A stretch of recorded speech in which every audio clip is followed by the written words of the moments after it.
இங்கே இருக்கிற எல்லோருக்கும் வணக்கம். நான் அதிகமாக இந்தியாவை விட்டு வெளிநாடு எதையும் இதுவரை பார்க்காதவன். இப்பொழுதுதான் சமீபத்தில் தான் முதல் தடவையாக உங்கள் ஊருக்கு வந்திருந்தேன். சில காலங்களுக்கு முன்னால் என்னுடைய நண்பர் அன்பழகன் அவர்களுடைய நூல் வெளியீட்டு விழாவுக்காக வந்திருந்தேன். இப்பொழுது 2வது தடவையாக இங்கே வர்றேன். இது ரொம்ப மகிழ்ச்சிகரமான ஒரு நாள். மகிழ்ச்சிகரமான சூழ்நிலையில் உங்களை எல்லாம் சந்திக்கிறதுல எனக்கு ரொம்ப மகிழ்ச்சி. ஏன்னா தேசிய தின மகிழ்ச்சி கொண்டாட்டத்திலே நீங்கள் எல்லாம் கலந்து கொண்டிருக்கிறீர்கள். நேற்று நானும் அந்த தொலைக்காட்சியிலே அந்த அணிவகுப்பு எல்லாத்தையும் பார்த்தேன். எந்த அளவுக்கு ஒற்றுமையாக செயல்பட்டால் எதையும் வெல்லலாம் அப்படிங்கிறதுக்கு ஒரு உதாரணமாக இந்த நாட்டில் இருக்கிற நீங்கள் எல்லாம் உழைத்து கொண்டிருக்கிறீர்கள். அது எனக்கு ரொம்ப மகிழ்ச்சி.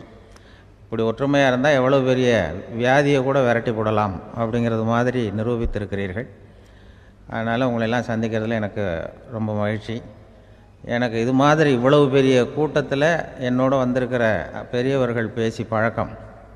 நான் அதிகமான கூட்டத்தில் பேசி பழக்கம் இல்லை. ஆனால் ரேடியோவில் ஒரு 20-25 வருஷம் பேசியிருக்கிறேன்.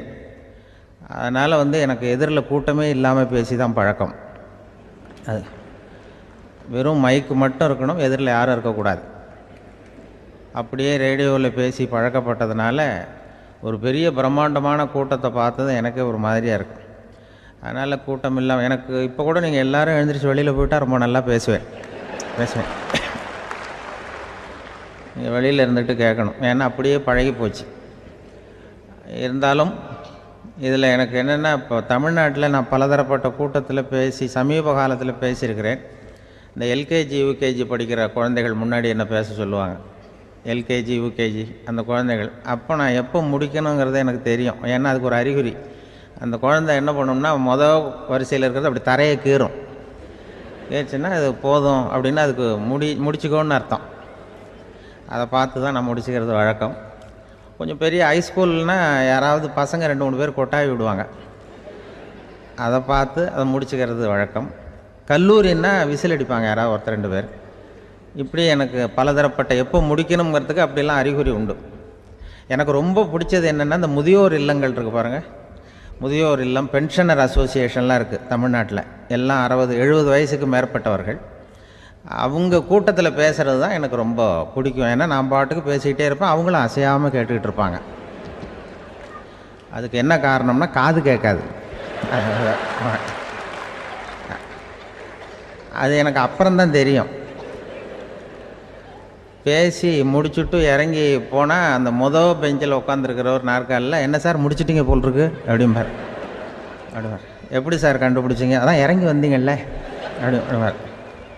அதனால் அது மாதிரி கூட்டத்தில் ஒன்றும் எனக்கு சுத்தமாக யாரும் இருக்கக்கூடாது எதிரில். இல்லைன்னா அந்த முதியோர் இல்லம் மாதிரி அப்படி காது கேட்காதவங்களாம் உட்காந்துருக்கணும். இங்கே அப்படி இல்லை, எல்லாம் ரொம்ப விழிப்போடு இருக்குங்க, காதை திறந்து வச்சுக்கிட்டு.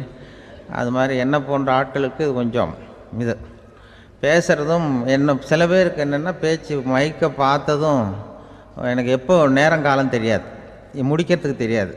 அப்படியும் உண்டு பேச்சாளர்கள் பல ரகம். நான் கூட இப்போ ஒரு ஏற்பாடு பண்ணியிருக்கிறேன். என்னுடைய நண்பர் சுபாஷ்னு ஒருத்தர் வந்திருக்கார். அவர்கிட்ட சொல்லியிருக்கேன், நான் எப்போ முடிக்கணும்னு தோணுதோ அப்போ லேசாக தலையை சொறி நான் முடிச்சுக்கிறேன். என்ன கடிகாரமும் கிடையாது, ஒன்றும் கிடையாது. நான் எப்போ ஆரம்பிக்கிறேன் எப்போ முடிக்கிறேன்னு தெரியாதுன்னு சொன்னேன். இதே மாதிரி கும்பகோணத்தில் சமீபத்தில் ஒரு கூட்டத்துக்கு போகும்பொழுது அந்த ஏற்பாட்டாளரை உட்கார வச்சு, நீ முடிக்கணும்னு தோன்றப்போ தலையை சொறியா நான் புரிஞ்சுக்கிறேன்னு சொல்லிவிட்டு, பெரியோர்களே தாய்மார்களேன்னது உடனே தலையை சொன்னார். என்னையா அது உள்ளேன்னா, இல்லை இது தலை அரிக்குது அதனால் சொல்லிடுறேன், நீ அது வேறு மாதிரியாக சொல்லுவேன்னு சொன்னார். அப்படி ஒருத்தர் ஏற்பாடு பண்ணி உட்கார வச்சுருக்கேன் எதிரில். அவர் இன்னும் தலைக்கு கையை கொண்டு போகல. முதல் வரிசையில் உட்கார வச்சுருக்கிறேன்.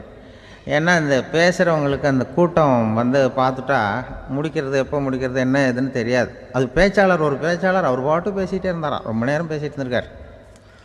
பேசிகிட்டு இருந்தால் ஒன்றும் புரியல, நேரங்காலம் தெரியல. அவருக்கே தோணி ஒரு கட்டத்தில் அந்த பேசுகிறவருக்கு, ஐயா மன்னிச்சுக்கோங்க, நான் ரொம்ப நேரம் பேசிட்டேன் போல் இருக்கு, எவ்வளோ நேரம் பேசினேன்னு எனக்கே ஞாபகம் இல்லை, இந்த கை கடிகாரத்தை கூட பார்க்க மறந்துட்டேன், என்னை மன்னிச்சுக்கோங்க அப்படின்னாராம். அப்போ கோபமாக ஒருத்தர் எழுந்திரிச்சு, ஏன்யா கடிகாரத்தை தான் மறந்த, பின்னாடி மாட்டிருக்கிற கேலண்டரையாவது பார்க்கக்கூடாதா அப்படின்னாரான். அப்போ தான் தெரியுது அவன் வாரக்கணக்கில் பேசிக்கிட்டு இருந்திருக்கான். போன வெள்ளிக்கிழமை ஆரம்பித்து இந்த சனிக்கிழமை முடிக்கிறது மாதிரி அப்படி ஆகிடும். என்ன கிடைக்காரமும் கிடையாது. அது மாதிரி இந்த பேசுகிற பேச்சு ஆனால் பேசுனா என்ன சொல்லுவாங்கன்னா, எந்த பேச்சை கேட்டாலும் ஒரு தன்னம்பிக்கை வரணுமா கேட்குறவங்களுக்கு. அதுதான் நல்ல பேச்சு அப்படின்னு சொல்லுவாங்க. கேட்குறவங்களுக்கு ஒரு தன்னம்பிக்கை, வாழ்க்கையில் ஒரு பிடிப்பு வரணும், தன்னம்பிக்கை வரணும். அப்படிப்பட்ட எண்ணத்தில் தான் அவங்கெல்லாம் நல்ல கருத்துக்களை சொல்ல வந்திருக்கிறாங்க. அது என்னென்னா, ஒரு ஒரு ஒரு ஒரு இளைஞன் எங்கெங்கேயோ வேலை தேடி இருக்கான், வேலையே கிடைக்கல. உடனே ஒரு தண்டவாளத்தில் போய் தற்கொலை பண்ணி தண்டவாளத்தில் தலையை வச்சு படுத்துட்டானான். யாரும் வேலை கொடுக்கல, தண்டவாளத்தில் போய் தற்கொலை பண்ணி எடுத்து படுத்துருக்கான். அப்போது 2 பக்கமும் திரும்பி பார்க்குறான், ரயிலே வரல. என்னடா தற்கொலை பண்ணால் கூட ரயில் வர மாட்டேங்குது அப்படின்னு சொல்லிட்டு பார்த்துருக்கான். அப்போ யாரோ ஒருத்தர் பேசிகிட்டு இருக்கார், ஒரு திடலில் கூட்டம், பெரியவர் பேசிகிட்டு இருக்கார். நம்ம அந்த பெரியவர் போய் கொஞ்ச நேரம் அந்த கூட்டத்தையாவது கேட்டுட்டு வருவோம், ரயில் வர்ற பாட்டை காணும், அப்புறம் தலையை வச்சு படுத்துக்குவோம் அப்படி நேராக அந்த கூட்டத்துக்கு போனால் ஒரு திடலில் ஒரு பெரிய மனுஷன் பேசிகிட்டு இருக்கார். தன்னம்பிக்கை, வாழ்க்கையில் இளைஞர்கள் ரொம்ப தன்னம்பிக்கையோடு இருக்கணும் அப்படி இப்படின்னு பேசிகிட்டு இருக்கார். இவன் போய் உட்காந்து கேட்டான். இந்த இளைஞன் 1 மணி நேரம் கேட்டான். 2000 பேர் உட்காந்து கேட்டுக்கிட்டு இருந்தாங்க. உடனே கூட்டம் முடிஞ்சுது, கூட்டம்லாம் கலைஞ்சி போச்சு. அந்த பெரியவர் பேசிக்கிட்டு இருந்தாரே, அவரை போய் இவன் சந்தித்தான். இளைஞன், ஐயா, நான் தற்கொலை பண்ணிக்கணுங்கிற எண்ணத்தோடு வந்தேன், தண்டவாளத்தில் தலையை வச்சு படுத்தேன், ரயில் வரல. அந்த நேரம் உங்கள் பேச்சு குரல் தான் கேட்டுது. நான் உங்கள் பேச்சை கேட்டேன், 1 மணி நேரம் கேட்டேன். கேட்டு முடித்ததுக்கப்புறம் என்னுடைய எண்ணத்தை நான் மாற்றிக்கிட்டேன், நான் இனிமேல் தற்கொலை பண்ணிக்க மாட்டேன் அப்படின்னா. அவர் பேச்சாளருக்கு ரொம்ப பெருமை. இதுதான் ஒரு பேச்சுக்கு அடையாளம், இப்படி தான் இருக்கணும். சரி, அந்த முடிவுக்கு எப்படி நீ வந்தேன்னு கேட்டார். இப்போது உங்கள் பேச்சை இந்த கூட்டத்தில் எவ்வளோ பேர் கேட்டுக்கிட்டு இருந்தாங்க சார் அப்படின்னு கேட்டான். ஒரு 2000 பேர் இருக்கும்பா அப்படின்னார் அவர். அப்போ அந்த இளைஞன் சொன்னானா, ஒரு 2000 பேரை ஒரே நேரத்தில் சாகடிக்கிற நீ உயிரோடு இருக்கிறப்போ நான் எதுக்கு சார் சாகணும்? நான் இது வரைக்கும் யாருக்கும் எந்த கெடுதலும் பண்ணலை, நான் இனிமேல் சாக மாட்டேன் சார்ட்டு போயிட்டானா. அப்படி கேட்குறவங்களுக்கு ஒரு தன்னம்பிக்கை வரணும். அது எப்படியோ வந்தால் போகிறோம். இப்போ எங்கள் பேச்சை கேட்டுவிட்டோம், அந்த ரகத்தில் வந்தாலும் சரிதான். வாழ்க்கையில் ஒரு பிடிப்பு வரணும் அப்படிங்கிறது தான் ஒரு சிறந்த பேச்சுக்கு அடையாளம்னு சொல்லுவாங்க. அப்படி அது பண்ணுறது. இதில் என்னென்னா, இந்த மனிதனுக்கு அந்த சிரிப்பு இருக்குது பாருங்கள், அதை பற்றி சொல்லுவாங்க. நகைச்சுவை, குடும்பத்தில் நகைச்சுவை உணர்வு இருந்ததுன்னா குழப்பமே வராதுன்னு சொல்லுவாங்க. இந்த பேச்சாளர்கள் என்னென்னா, சில பேர் தெளிவாக பேசி குழப்புறவங்க இருக்கிறாங்க, குழப்பமாக பேசி தெளிவுபடுத்துகிறவங்க இருக்கிறாங்க. அப்படிப்பட்ட பேச்செல்லாம் உண்டு. குழப்பமாக பேசி தெளிவுபடுத்துறது யாருன்னா சித்தர்கள். நம்ம பழைய சித்தர் பாட்டெல்லாம் பார்த்திங்கன்னா படிக்கிறதுக்கு குழப்பமாக இருக்கும், ஆனால் அது கருத்து தெளிவாக இருக்கும். அதுதான் குழப்பமாக பேசி தெளிவுபடுத்துகிறவரெல்லாம் பழைய நம்ம சித்தர்கள். தெளிவாக பேசி குழப்புறவங்க இருக்கிறாங்க சில பேச்சாளர்கள். இருக்காங்க. ஒருத்தன் ஆடு மேய்ச்சிக்கிட்டு இருந்தானா, ஒரு ஆடு மேய்ச்சிக்கிட்டு இருந்திருக்கிறான் ஒரு திடலில். அந்த ஆடு மேய்க்கிற அந்த ஆள் ரொம்ப தெளிவாக பேசணும்னு நினைக்கிறவன். அவர்கிட்ட போய் கேட்டிருக்கான். அந்த ஆள்கிட்ட போய் ஒருத்தன் கேட்டான், மந்தையில் எத்தனை ஆடுப்பா இருக்குது அப்படின்னா. அப்போ அவன் சொன்னான், நான் ஆடு மேய்க்கிறேன் சார், எதையும் தெளிவாக கேட்கணும், நீ கருப்பு ஆட்டை கேட்குறியா வெள்ளை ஆட்டை கேட்குறியா அப்படின்ட்டுருக்கான். கருப்பு ஆடு அது ஒரு 50 இருக்குது அப்படின்னா. சரி, வெள்ளை ஆடு எத்தனை இருக்குது அப்படின்னா, அதுவும் 50 தான் இருக்குது அப்படின்ட்டுருக்கான். என்ன, ரெண்டும் ஒரே ஆன்சர் தானே சொல்கிறான் அப்படின்னு சொல்லி, சரி இந்த ஆடெல்லாம் எவ்வளவு புல் சாப்பிடும் ஒரு நாளைக்கு சார், மறுபடியும் தெளிவாக கேளுங்க, கருப்பாடா வெள்ளாடா? கருப்பாடு அப்படின்னா 10 கிலோ சாப்பிடும். சரி, வெள்ளாடு அதுவும் 10 கிலோ சாப்பிடும். ரெண்டுக்கும் அதே தான் சொல்கிறான். சரிப்பா, இது எல்லாம் எவ்வளவு பால் கறக்கும் இந்த ஆடெல்லாம்? சார் திருப்பி சொல்ல, தெளிவாக கேளுங்க, கருப்பாடா வெள்ளாடான்னா? கருப்பாடு தினம் 5 லிட்டர் கறக்கும், வெள்ளாடு அது 5 லிட்டர் தான் கறக்கும் அப்படின்னா. இப்படியே இவன் தெளிவாக பேசி இவன் என்ன சொல்லிட்டு வரான்னு தெரியல. ரெண்டும் ஒரே ஆன்சர் தான், அப்புறம் எதுக்கு பிரித்து பேசுகிற, ரெண்டும் ஒன்று தாடா சொல்கிறேன்னு இருக்காரு. அப்படி இது ஆரம்பத்திலே கேட்டால் சொல்லிட்டு போகிறேன். ஏன்னா ஏன் அப்படி தெளிவாக பிரித்து கேட்குறேன்னா, அந்த கருப்பாடெல்லாம் எதிர்த்த வீட்டுக்காரனுக்கு சொந்தம் அப்படின்னா. சரி, வெள்ளாடு அதுவும் எதிர்த்த வீட்டுக்காரனுக்கு தான் சொந்தம் அப்படின்னா. இப்போ என்ன பேசினா தெளிவாக பேசி குழப்பிக்கிட்டு இருக்கான்னு அர்த்தம். இப்போ எதுக்கு இந்த அறிகுறியை சொல்கிறேன்னா, நான் பேசுகிறது கூட அப்படி தான் இருக்கும். ஏன்னா குழப்பமாக பேசி தெளிவுபடுத்துகிறவர்கள் பின்னாடி வராங்க, அவங்க கொஞ்சம் அவங்க. அதனால் நம்மளால் முடிஞ்ச வரைக்கும் கொஞ்சம் தெளிவாக பேசி உங்களை குழப்பி வச்சோம்னா அவங்க வந்து பின்னாடி பார்த்துக்குவாங்க. அதுதான் எனக்கு எங்கள் ஊர்லேயே ஒரு பேர். எங்கள் ஊர் நண்பர்கள் கூட இங்கே வந்திருக்கிறாங்க. எங்கள் ஊரில் இருக்கிறவங்க இந்த ஊரில் வேலை பார்க்குறாங்கங்கிறது எங்கள் ஊர் பக்கத்து ஊர் இப்போ தான் தெரியும். வந்த பிறகு நண்பர்கள்லாம் வந்து பார்த்தாங்க. எங்கள் ஊர் பையங்கள்லாம் இங்கே இருக்கிறாங்கங்கிறது எனக்கு இப்போ தான் தெரியும். எங்கள் ஊரில் அவங்களுக்கு தெரியும் எனக்கு பேர் என்னென்னா, எல்லாம் நல்லா செய்வேன், கொஞ்சம் பொய் சொல்லுவேன் அப்படிம்பாங்க. அதுக்கு இப்போவும் சொல்லுவாங்க. எங்கள் ஊரில் ஒரு பெரியவர் கேட்டார், உனக்கு சின்ன வயசுலேயே உனக்கு ரேடியோவில் வேலை கிடைக்கும்னு எனக்கு தெரியும்ப்பா அப்படிம்பார் ஒரு தாத்தா. அது எப்படி தாத்தா உங்களுக்கு தெரியும், அவ்வளோ தீர்க்க தரிசனமா? அப்படின்னா, இல்லை நீ சின்ன வயசில் கூட ஒரு பொய்யை கூட நிஜ மாதிரி பேசுவேன், அதனால தான் உனக்கு அங்கே வேலை கிடச்சிது அப்படின்னு சொல்லுவாங்க. அது மாதிரி இந்த பொய் சொல்கிறதுல கொஞ்சம் அதுதான் என்கிட்ட உள்ள குறையே தவிர, கொஞ்சம் பொய் சொல்லுவேன். வேறு மற்றதெல்லாம் தெளிவாக இருக்கும். இதுவே சொன்னாராம். அதாவது கடவுள்கிட்ட போய் புகார் பண்ணாங்களாம். கடவுள்கிட்ட போய் ஒருத்தர் புகார் பண்ணியிருக்கிறார், நீ படைத்த மனுஷன்லாம் பூலோகத்தில் பொய் சொல்கிறாங்க, ரொம்ப எல்லோரும் பொய் சொல்கிறாங்க, நீ படைத்த மனுஷன் சரியா இல்லை அப்படின்னு கடவுள்கிட்ட போய் புகார் பண்ணாங்களாம். அப்போ கடவுள் சொன்னாராம், என்னை யாரும் ஏமாற்ற முடியாதுப்பா, நான் வந்து அதுக்கு ஒரு ரிமோட் கண்ட்ரோல் மாதிரி ஒன்று வச்சுருக்கேன், இங்கே பாரு, எதிர்த்தாவில் பாரு, என்ன தெரியுது அப்படின்னா பிரம்மாண்டமான செவுரு, அதில் லட்சக்கணக்கான எலக்ட்ரிக் பல்புலாம் சொருவிருக்கு, அதெல்லாம். அப்போ கடவுள் சொன்னாராம், புகார் சொன்னவனை கூப்பிட்டு, இதை பாருப்பா, எலக்ட்ரிக் பல்பு, பூலோகத்தில் நாம் படைத்த மனிதர்கள் யாராவது பொய் சொன்னால் இங்கே விளக்கு எரியும், எந்த ஏரியாவில் எவ்வளவு விளக்கு எரியுது அப்படிங்கிறத பார்த்து நான் கண்டுபிடிச்சிருவேன். நான் படைத்த மனிதர்களை என்னை ஏமாற்ற முடியாது, எவ்வளவு பேர் எங்கே பொய் சொல்கிறாங்கிறது இந்த விளக்கை பார்த்து கண்டுபிடிச்சிருவேன் நான் கடவுள். இப்படி சொல்லிகிட்டு இருக்கும்பொழுது எல்லா விளக்கம் எரிஞ்சுதான். அப்போ புகார் பண்ணவங்க கேட்டிருக்கான், இது ஏதாவது ஒயரிங்கில் கோளாறாக இருக்குமா சார், இது ஏன் இப்படி எல்லாம் எரியுது அப்படிங்கிறப்ப கடவுள் சொன்னாராம், இல்லை இப்போ பொறு, இப்போ வந்து சிங்கப்பூரில் தென்கட்சி சுவாமிநாதன் பேசிக்கிட்டு இருக்கார், இன்னும் ஒரு 15-20 நிமிஷத்தில் சரியாக போடும் அப்படின்னாராம். அப்படி சொல்லுவாங்க என்னை பற்றி கொஞ்சம் பொய் சொல்கிறதுங்கிறது. அதுக்காக உங்ககிட்ட வந்து பொய் சொல்ல முடியாது. நான் பொய் சொல்கிறதுனா அந்த முன்னாடி சொன்னேன் முதியோர் இல்லம், அங்கே வேணால் சொல்லலாம், எதை சொன்னாலும் கேட்க போகிறதில்ல, அப்படி சொல்லலாம். ஏன்னா இப்போ இதில் என்னென்னா, இவங்க ஐயாக்கெல்லாம் இங்கே வந்ததும் பெரியவங்கள்லாம் சொன்னாங்க, முஸ்தபா சார்லாம் சொன்னார், இங்கே வந்து முன்னாடிலாம் எங்கள் மனிதர்கள் எந்த அளவுக்கு இப்போ வந்து ரொம்ப ஆக்கபூர்வமாக வளர்ந்துருக்கிறார்கள். முன்னாடிலாம் சினிமா நடிகர்களுக்கு தான் இது மாதிரி கூட்டங்கள்லாம் வரும், சினிமா சம்மந்தப்பட்டவங்களுக்கு இது மாதிரி ஏதாவது நல்ல விஷயங்களை பேசுகிறவங்களுக்கு கூட்டம் வர்றது வந்து ஒரு பெரிய ஆரோக்கியமான அறிகுறி, எங்களுக்கெல்லாம் ரொம்ப மகிழ்ச்சியாக இருக்குது சார்னு சொன்னார். அது இப்போ அதுக்கு தான் வந்திருப்பீங்க, வேறு ஒன்றும் இப்போ எங்கள் முகத்துக்காக வந்திருக்க போகிறீங்க, அப்படி ஒன்றும் கவர்ச்சியான முகமா அதுவும், அதனால் வந்து முகத்தை பார்க்குறதுக்கு தான் வந்திருக்கிறாங்க அப்படின்னு சொல்லி. அந்த ரேடியோவில் நான் கொஞ்ச காலம் வெளியில் தெரியாமல் இருந்தேன். அப்போ என்ன பண்ணுவாங்கன்னா, என்ன வருவாங்க, எங்கள் ரேடியோ ஸ்டேஷனுக்கு வருவாங்க, சார் அந்த தினம் ரேடியோவில் பேசுகிறாரு இன்று ஒரு தகவல், அவர் முகத்தை பார்த்துட்டு போகணும் சார் அப்படின்ட்டு வருவாங்க. ஏன்னா இப்போ தொலைக்காட்சியில் வர்றதில்லை. அதில் என்னென்னா, அப்படி ஒரு தடவை வர்றவங்க அடுத்த தடவை வர்றதில்லை. அப்போ தான் புரியுது, ஓஹோ அவங்க ஆள் யாருன்னு தெரிஞ்சுக்கிறதுக்கு தான் வராங்க, வேறு ஒன்றும் ஒரு பெரிய கவர்ச்சி. அதனால் இந்த கூட்டம் வந்து ஏதோ எங்களுடைய கவர்ச்சின்னா அவர் ஐயா சுகிசிவம் கொஞ்சம் கவர்ச்சியாக தெரிகிறார், அதனால் அவருக்காக வந்த கூட்டமாக வேணா இருக்கலாம், வேறு எனக்கு அந்த நம்பிக்கை இல்லை. ஐயா சாலமன் பாப்பாவுக்கு சுத்தமாக அந்த நம்பிக்கை இருக்காது.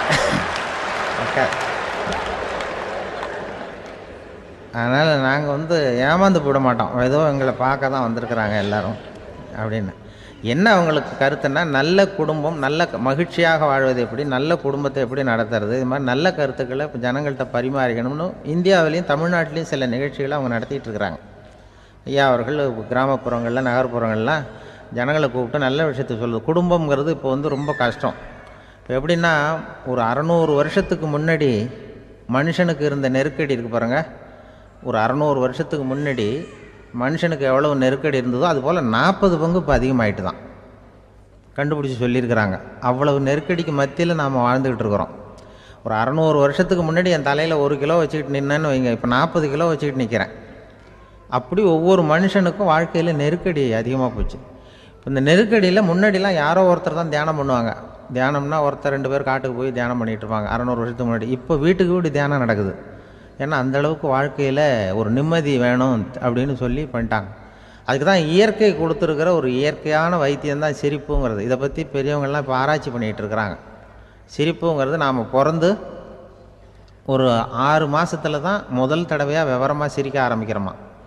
நம்ம பிறந்து 6 மாதத்துக்கு, அதாவது முதல் தடவை சிரிக்க ஆரம்பிக்கிறது ஒரு 6ஆவது வாரம், 1.5 மாதத்தில் தான் குழந்தை வந்து விவரமாக சிரிக்க ஆரம்பிக்குது. அப்புறம் அப்படியே சிரிக்க ஆரம்பிக்கிறோமா. அதையெல்லாம் இப்போ கணக்கு எடுத்துருக்குறாங்க. ஒரு குழந்தை ஒரு நாளைக்கு 200 தடவை சிரிக்குதான் ஒரு குழந்தை. பெரியவங்கள்லாம் 15 தடவை சிரிக்கிறாங்களாம். 200 தடவை சிரிச்சுக்கிட்டு இருந்த நாம் அப்படியே குறைஞ்சி 15 ஆகிட்டு. அதனால தான் இருதய நோயெல்லாம் வருது, ஹார்ட் அட்டாக்லாம் வருதுன்னு கண்டுபிடிச்சிருக்கிறாங்க. 200 சிரிப்புக்கு வந்து அது வந்து இயல்புத்தன்மை, மனுஷனுடைய இயல்புத்தன்மை சிரிக்கிறது. அதுக்கு ஜோக்கே தேவைப்படாது. ஆனால் இப்போ காலங்காலமாக நாம் என்ன போதிக்கப்பட்டு வந்திருக்கிறோம்னா, சிரிப்புங்கிறது ஒரு பாவமான செயல். ஒரு முதலாளிக்கு முன்னாடி தொழிலாளி சிரித்தா மரியாதை குறைச்சல், ஒரு கணவனுக்கு முன்னாடி மனைவி சிரித்தா மரியாதை குறைச்சல், அது மாதிரி ஒரு வாத்தியாருக்கு முன்னாடி பையன் சிரித்தா மரியாதை குறைச்சல், ஒரு ஆஃபீஸருக்கு முன்னாடி பியூனு சிரித்தா மரியாதை குறைச்சல், இப்படின்னு சொல்லி சிரிப்புங்கிறது ஏதோ மரியாதை குறைவான செயல்னு காலங்காலமாக நாம் போதிக்கப்பட்டு வந்திருக்கிறோம். இப்போ மரபு ரீதியாகவே அந்த சிரிப்பு வந்து நம்மகிட்ட சிறைப்பட்டுருக்கு தான், அடங்கி போச்சு. அந்த சிறைப்பட்டிருக்கிற சிரிப்பை வெளியில் கொண்டு வர்றதுக்கு தான் ஜோக்குன்னு ஒரு சாவியை போட வேண்டியிருக்கு. வேறு இந்த ஜோக்குக்கும் சிரிப்புக்கும் சம்மந்தம் இல்லை. அதை ஏற்கனவே இருக்கிறத வெளில கொண்டு வரதுக்கு ஒரு சாவி மாதிரி உபயோகப்படுதுன்னு இப்போ அதை பற்றி ஆராய்ச்சி பண்ணுறவங்களாம் சொல்கிறாங்க. ஏன்னா சிரிப்புக்கு ஜோக்கு தேவைப்படாது. இப்போ ஒரு குழந்தை தொட்டிலில் படுத்துருக்குன்னு வைங்களேன், குழந்தை தொட்டிலில் இருக்குது, அது முகத்துக்கிட்ட போய் ஒரு கிளுகிழுப்பை ஆட்டுங்க சிரிக்கும். அந்த கிளுகிழுப்பை சத்தமே சிரிக்க வைக்கிறதுல அதுதான் மனுஷனுடைய இயல்புத்தன்மை. அது என்ன ஜோக்காது? சத்தம். ஒரு கிளுகிழுப்பையை கொண்டு போய் குழந்தை முகத்துக்கிட்ட ஆட்டினா சிரிக்குதே, அதுதான் இயல்புத்தன்மை. அதே கிளுகிழுப்பையை ஒரு தாத்தா மூஞ்சிக்கிட்ட ஆட்டுங்க, கோவம் வந்துடும், அடிக்க வருவார். என்னடா விளையாட்டு இது அப்படிமாரு. ஏன்னா அவர் சிரிச்சுக்கிட்டு இருந்தவர், அப்படி இருந்தவர் ஒரு காலத்தில். ஒரு கிளுகிழுப்புக்கு சிரித்தவர் ஒரு காலத்தில் இப்போ கோவப்படுறாருன்னா அந்த அளவுக்கு நம்ம மாறி போயிட்டே வந்துக்கிட்டு இருக்கிறோம். அதனால் வந்து அந்த இயல்புத்தன்மை மாறாமல் இருக்கணுங்கிறது ரொம்ப முக்கியம். அதுக்காக எல்லோரையும் குழந்தையாக்க முடியாது. மனுஷன் வந்து எல்லோரும் இனிமேல் வந்து வயசுங்கிறது கூட ஆகிட்டே தான் இருக்கும். அதுக்காக குறைச்சிக்கிட்டே போக முடியாது. அதுக்கு யாராவது மருந்து கண்டுபிடிச்சாதான் உண்டு. ஆனால் ஒருத்தர் மருந்து கண்டுபிடிச்சாராம், சொல்லுவாங்க. ஒரு டாக்டர் வந்து ஒரு மாத்திரை கண்டுபிடிச்சாராம். ஒரு மாத்திரை சாப்பிட்டா ஒரு வயசு குறையும், ஒரு மாத்திரை சாப்பிட்டா ஒரு வயசு குறையும் அப்படின்னு ஒரு மாத்திரையை கண்டுபிடிச்சிருக்கார். ஒரு பாட்டி அம்மா, 90 வயசு பாட்டி, அது போயிருக்கு. அதே டாக்டர்கிட்ட போய், ஐயா எனக்கு ஒரு பாட்டில் மாத்திரை கொடுங்க, இந்த வயசு குறையிற மாத்திரை அப்படின்றது. அவர் ஒரு பாட்டில் கொடுத்தார் மாத்திரை. பாரும்மா பாட்டியம்மா, ஒரு மாத்திரை சாப்பிட்டா ஒரு வயசு குறையும், எடுத்துகிட்டு போகணும்னு கொடுத்துருக்காரு டாக்டர். இந்த 90 வயசு பாட்டி எடுத்துகிட்டு வீட்டுக்கு வந்துட்டு மறுநாள் அதே டாக்டர்கிட்ட போயிருக்கு. 30 வயசு பொண்ணாக போச்சான். 30 வயசு பொண்ணாக மாறி அதே டாக்டர்கிட்ட போயிருக்கு. இடுப்பில் ஒரு கை குழந்தை, அது சட்டை கிட்ட போடாமல் கட்டவரில் வாயில் வச்சுட்டு உட்காந்துருக்கு. நேராக டாக்டர்கிட்ட போய், டாக்டர் நேற்று வந்தேன், ஏதோ ஒரு மாத்திரை சாப்பிட்டா ஒரு வயசு குறையுன்னீங்க, நான் ஏதோ ஒரு ஆர்வத்தில் ஒரு 30-40 மாத்திரை சாப்பிட்டேன், இப்படி ஆகிட்டேன் அப்படின்னு. இப்போ டாக்டர் சொல்லியிருக்காரு, இதுக்கு ஏமா வருத்தப்படுற, எல்லோரும் வந்து வயசு குறையணும்னு தான் நினைக்கிறாங்க, உனக்கு வயசு குறைஞ்சிட்டுது, நீ சந்தோஷப்படு, இதுக்கே மறுபடியும் என்னகிட்ட வந்திருக்கிற அப்படின்னாரான் டாக்டர். அப்போ அந்த அம்மா சொல்லித்தான், என்னை பற்றி பரவாயில்ல டாக்டர், என் இடுப்பில் பாருங்கள் கை குழந்தை, இது சட்டை கிட்ட போடாமல் உட்காந்துருக்கு, கட்டவரில் வாயில் வச்சுட்டு உட்காந்துருக்கு, இது ரொம்ப ஆர்வத்தில் ஒரு 70 மாத்திரையை சாப்பிட்டு விட்டுது, இது என் வீட்டுக்காரரு. இவர் வந்து இடுப்பை விட்டு கீழே இறங்க மாட்டேங்கிறார். நான் எதையாவது கொடுத்து இனிமேதான் வயசை கூட்டி இறக்கி விடுங்க டாக்டர் அப்படின்னு தான். அவர் வந்து ஏதோ நமக்கும் இதுக்கும் சம்மந்தம் இல்லைங்கிறது மாதிரி கட்டாரில் வச்சுட்டு அவர் பாட்டு உட்காந்துருக்கார். ஏதோ நமக்கு இந்த உலகமே இல்லை, நமக்கு சம்மந்தம் இல்லைங்கிற மாதிரி உட்காந்துருக்கார். இப்படியே நான் தூக்கிட்டு எங்கே அலையிறது அப்படின்னு தான். அதனால் வந்து வயசை குறைக்கிறது இயற்கைக்கு விரோதமாக நாம் பண்ண முடியாது. ஆனால் இந்த இயல்புத்தன்மை மாறாமல் வச்சுக்கலாம். குழந்தை மாதிரி மாற முடியாதே தவிர அந்த குழந்தை தன்மையோடு வாழறதுக்கு கற்றுக்கணும். அதுதான் வாழ்க்கையில் இன்பமாக வாழறதுக்கு வழி. குழந்தைத்தனமாக இருக்கக்கூடாது, குழந்தை தன்மையோடு இருக்கணும்னு சொல்லுவாங்க. குழந்தை தன்மைங்கிறது வேறு, குழந்தைத்தனம்ங்கிறது வேறு. அப்படி ஒரு மாத்திரை கண்டுபிடிச்சிட்டா இப்போ யாராவது ஒருத்தவங்க இடுப்பில் குழந்தைய தூக்கிட்டு போனால் போய் கேட்கணும், ஏம்மா இது ஏன் வீட்டுக்காரரா உன் குழந்தையா அப்படின்னு கேட்டு அதுக்கப்புறம் அவருக்கு வணக்கம் சொல்லணும். இப்படிலாம் ஆகிடும் நிலைமை. இயற்கையை வந்து நம்ம மாற்ற முடியாது, அதுக்கு தகுந்தாப்புல தான் நாம் வந்து பண்ணணும். குழந்தை தன்மையோடு வாழறதுக்கு குடும்பத்தில் குழந்தை தன்மைங்கிறது எப்படின்னா, இப்போ ஒரு சில பேருக்கு அந்த குழந்தைத்தன்மை உண்டு. ஒரு வீட்டில் ஒரு புள்ள படுத்துருக்கு, அம்மா வந்து எழுப்புறாங்க, காலேஜுக்கு நேரமாச்சு எழுந்திரிப்பா, காலேஜுக்கு நேரமாச்சு எழுந்திரிப்பா அப்படின்ட்டு அந்த அம்மா அந்த பிள்ளை சொல்லியிருக்கு, ஐயோ எனக்கு காலேஜுக்கு போகிறதுக்கே பிடிக்கலம்மா, என்னை வந்து தொந்தரவு பண்ணாத, காலேஜுக்கு போகிறதுக்கு எனக்கு பிடிக்கல அப்படின்னு தான். அப்போ அந்த அம்மா சொல்லியிருக்கு, ஏன் உனக்கு காலேஜுக்கு போகிறதுக்கு பிடிக்கல, கல்லூரிக்கு போகிறதுக்கு, அதுக்கு 2 காரணம் சொல்லு அப்படின்னுருக்க. அப்போ அந்த பிள்ளை சொல்லிச்சான், ஏன் பிடிக்கலன்னா கல்லூரியில் இருக்கிற வாத்தியாருக்கும் என்ன பிடிக்க மாட்டேங்குது, ஆசிரியர்களுக்கும். 2வது காரணம் கல்லூரியில் படிக்கிற மாணவர்களுக்கும் என்ன பிடிக்கல, அதனால் நான் காலேஜுக்கு போக மாட்டேன்ற குழந்தை புள்ள சொல்லியிருக்கு. அம்மா வந்து அப்படிலாம் நீ இதுக்காக போகாமல் இருக்கக்கூடாது, நீ போய் தான் ஆகணும் அப்படின்னு பிடிவாதமாக அந்த அம்மா பிள்ளைய எழுப்புனாங்களாம். சரி நான் எதுக்கு காலேஜ் போகணும்னு சொல்கிறேன், அதுக்கு நீ 2 காரணம் சொல்லு அப்படின்னு தான் அந்த பிள்ளை. அப்போ அந்த அம்மா சொன்னாங்களாம், நீ ஏன் காலேஜுக்கு போகணும்னா முதல் காரணம் உனக்கு வயசு 52, 2வது காரணம் நீ தான் பிரின்ஸிபால் அப்படின்னு தான். என்ன இருந்தாலும் அவங்க அம்மாவுக்கு அது புள்ள தானே, அதுதான் குழந்தைத்தன்மைங்கிறது. 52 வயசுலேயும் குழந்தைத்தன்மையோடு இருக்கார் பாருங்கள், அதுதான் அந்த குழந்தைத்தன்மையோடு வாழறது தான் வெற்றிக்கு வழின்னு சொல்லுவாங்க. கணவன் வந்து இன்றைக்கி வந்து நேற்று என்னன்னு யோசிச்சுக்கிட்டு இருக்கிறப்போ உங்கள் ஊர் தொலைக்காட்சியிலேயே ஒரு நிகழ்ச்சி நடந்தது. அதாவது இந்த உறவுகளை பற்றி ஒரு பேட்டி எடுத்திருந்தாங்க. ஒரு அம்மா சொல்லுது, அதாவது கணவன் மனைவியாக இருந்துட்டு அப்புறம் விவாகரத்து வாங்கிக்கிட்டு அதுக்கப்புறம் அந்த அம்மா பேசுகிறத நேற்று தொலைக்காட்சியில் போட்டாங்க. அது என்ன சொல்லுதுன்னா, நாங்கள் வந்து கணவனும் மனைவியாக இருக்கிறப்போ எங்களுக்குள்ளே சண்டை வந்துக்கிட்டு இருந்தது, இப்போ விவாகரத்து வாங்கிட்டு இப்போ நண்பர்களாக இருக்கிறோம், இப்போ வந்து சண்டையே வர்றதில்லை எங்களுக்குள்ளே. அப்படி பாருங்கள், கணவன் மனைவியாக இருந்தப்போ சண்டை வந்து தான், விவாகரத்து வாங்கினது மறுபடியும் நாங்கள் நல்லபடியாக தான் இருக்கிறோம், ஒன்றும் எங்களுக்கு சண்டை வரல. அப்படி இருக்குது இப்போ காலம் போய்கிட்டு இருக்கு. நேற்று அப்படி ஒரு இது என் கூட வேலை பார்க்குறப்போ ஒரு அம்மா இருந்தாங்க. அவங்க எப்போதும் அவங்க வீட்டுக்காரர் படத்தையே வச்சுருப்பாங்க, கையில் பத்திரமா வச்சுருப்பாங்க. அவ்வளவு மரியாதை மதிப்புன்னு சொல்லி நாங்கள்லாம் அவங்கள பெருசாக நினைப்போம். இது எதுக்குமா அவங்க வீட்டுக்காரர் படத்தை பத்திரமா இல்லை கையிலேயே வச்சுருக்கீங்களே, ஆஃபீஸுக்கெல்லாம் எடுத்துகிட்டு வந்து வச்சு அடிக்கடி எடுத்து பார்த்துக்குவாங்க. அவ்வளவு பிரியமாக அவங்க வீட்டுக்காரர் இல்லை. ஆமாம், எனக்கு வந்து ஏதாவது பிரச்சனை வந்துவிடுதுன்னா உடனே எங்கள் வீட்டுக்காரர் படத்தை எடுத்து பார்ப்பேன். பரவாயில்லையே இப்படி ஒரு இதாக, ஆமாம் இதை பார்த்துட்டு நினச்சிக்குவேன், இதை விட பிரச்சனை வேறு என்ன இருந்துட போகுது உலகத்தில் அப்படின்னு நினச்சிக்குவேன். உடனே எனக்கு எல்லாம் போயிடும் அப்படின்ட்டு தான். அப்படி ஒரு அம்மா இருந்தாங்க, இப்போவும் இருக்காங்க, வேலை பார்த்துக்கிட்டு இருக்காங்க. அப்படிலாம் இங்கே இருக்கிற தாய்மார்கள் பெண்கள் யாராவது அப்படி கூட பண்ணலாம். எப்போதுமே உங்கள் வீட்டுக்காரர் படத்தை கையில் வச்சுக்கோங்க. அது ஒரு யோசனை, குடும்பம் குதூகலமாக இருக்கிறதுக்கு அது ஒரு யோசனை.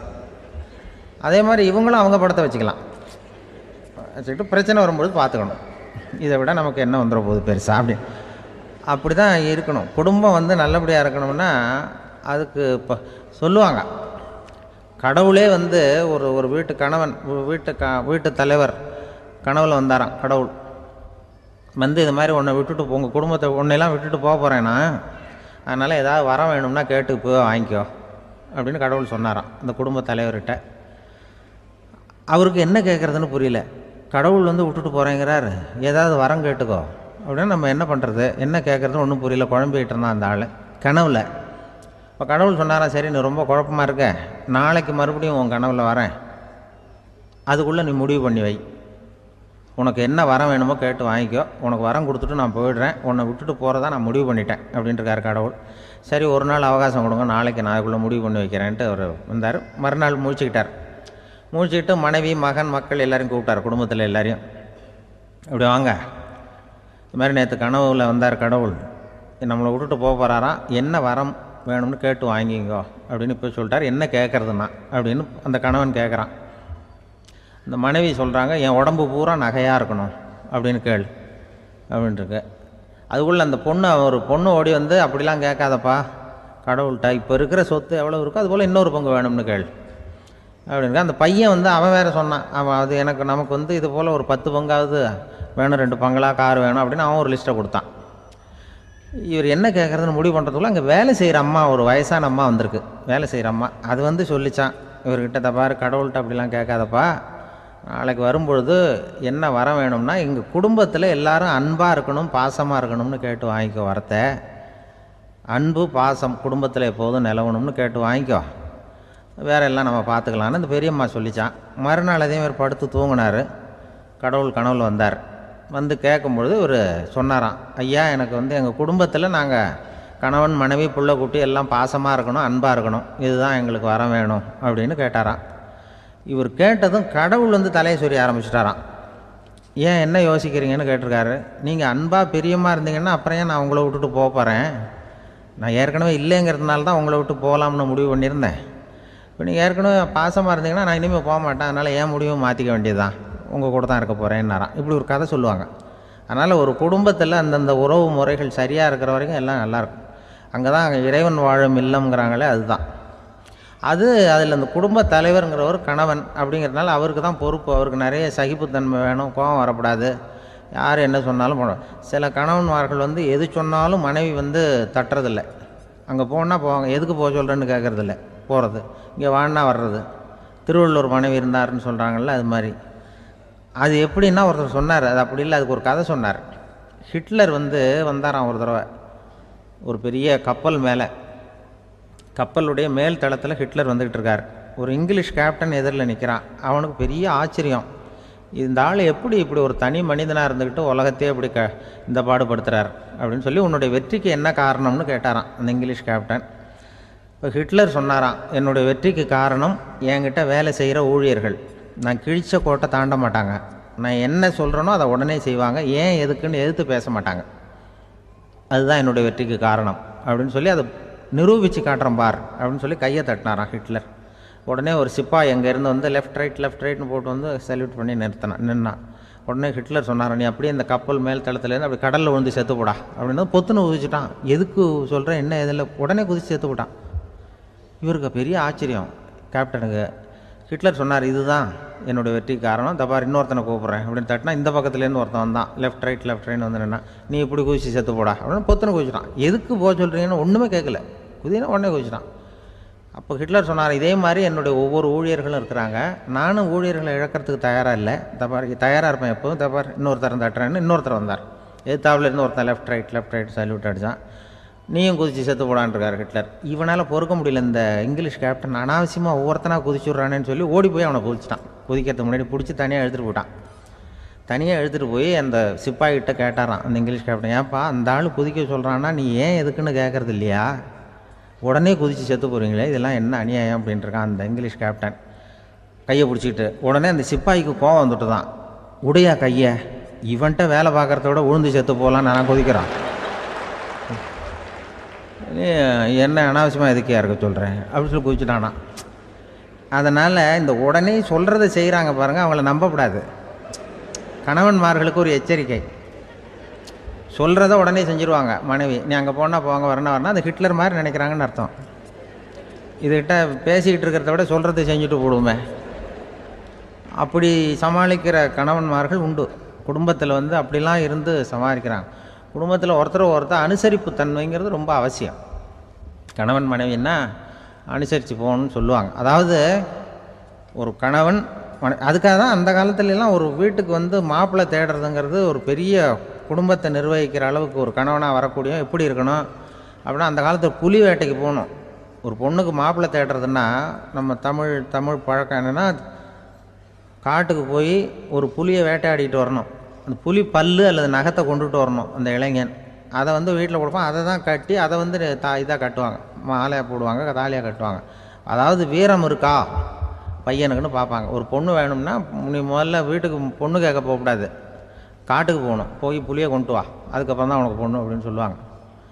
இப்போவெல்லாம் ஏன் போகிறது இல்லைன்னா, இப்போலாம் ஒருத்தனை வந்து காட்டுக்கு போய் புலிப்பல் கொண்டு வான்னா புலி தான் மாப்பிள்ளையாக வரும். அதனால தான் இப்போ போகிறதில்ல யாரும் காட்டுக்கு. அப்போ வந்து பெண்களும் வந்து ரொம்ப வீரமாக இருந்தாங்க. பெண்கள் மூலம் அந்த காலத்தில் எப்படின்னா, முறத்தாலேயே புலியை துரத்துவாங்களாம். நம்ம பழைய பாட்டிலெல்லாம் பார்த்துருப்பீங்க, முறத்தால் புலியை விரட்டினாங்கன்னு வரும் பழைய பாட்டு. அந்த அளவுக்கு பெண்களுக்கு வீரம். இப்போ கல்யாணம் ஆகி இந்த காலத்தில் ஒரு கணவனை வந்து விரட்டிட்டு வந்தாங்களாம் முறத்தை எடுத்துக்கிட்டு. ஒரு மனைவி, அவன் பயந்துட்டு வெளில ஓடி வரான், பின்னாடி முறத்தை எடுத்துகிட்டு அந்த அம்மா ஓடி வருது.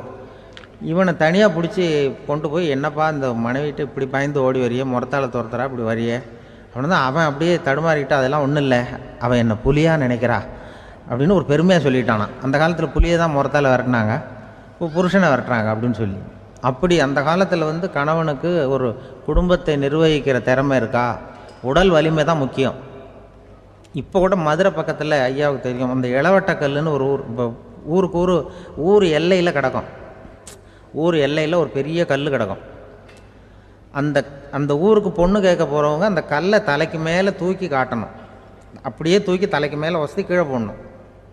அந்த வலு இருந்தால் தான் நீங்கள் அந்த ஊருக்குள்ளேயே போகலாம், பொண்ணு கேட்குறதுக்கு போகலாம். இல்லைன்னா நீ திரும்பி போக வேண்டியதான். அந்த வலிமை இருக்கா மாப்பிள்ளைன்னு பார்க்குறாங்க. இளவட்ட கல்லுன்னு பேர்.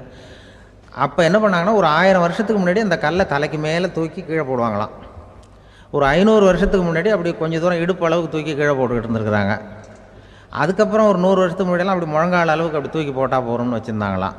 இப்போ நான் அந்த ஊருக்கு என் கூட பழனிசாமின்னு ஒருத்தர் இருக்கார். அவர் போய், உனக்கு எப்படிப்பா இந்த ஊரில் கல்யாணம் ஆச்சு அப்படின்னா, இப்போலாம் நாங்கள் தொட்டு கும்பிட்டா போகிறோம், அதை அசைக்கிறது கூட இல்லை. அப்படி ஆகிட்டுது. ஒரு குடும்பத்தை கணவனாக வரப்போகிறவனுக்கான தகுதி அந்த காலத்தில் அப்படி இருந்துதான். அப்படி கணவன் தேர்ந்தெடுக்கிறது, குடும்ப தலைவனை தேர்ந்தெடுக்கிறது ஒரு பெரிய காரியம். ஒரு பெரிய செல்வந்தர் போட்டி வச்சாராம். ஒரு நீச்சல் குளம், அதில் யார் வேணாலும் குதித்து அந்த பக்கம் போய் கரையேறலாம். அந்த நீச்சல் குளத்தில் விஷப்பாம்புலாம் கிடக்கு.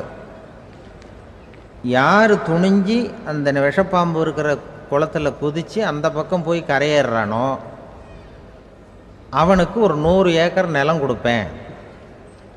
அது வேண்டான்னா ஒரு 1000 ஆடு கொடுப்பேன். அதுவும் வேண்டான்னா என் பொண்ணை கொடுப்பேன் அப்படின்னு போட்டி வச்சார்.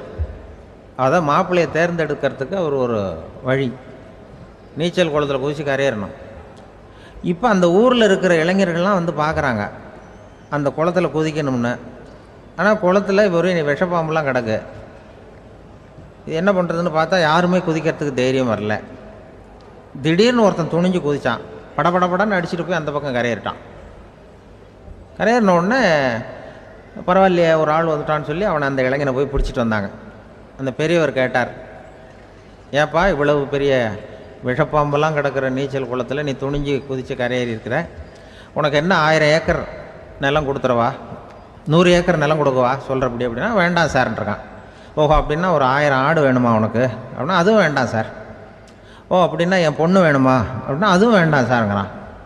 அப்புறம் எதுக்குடா குதிச்சுன்ட்டு, என்ன உனக்கு என்ன தான் வேணும் அப்படின்னு கேட்டிருக்கார். என்னை எவன் பிடிச்சி தள்ளி விட்டவன்னு தெரியணும் அப்படின்ட்டுருக்கான்.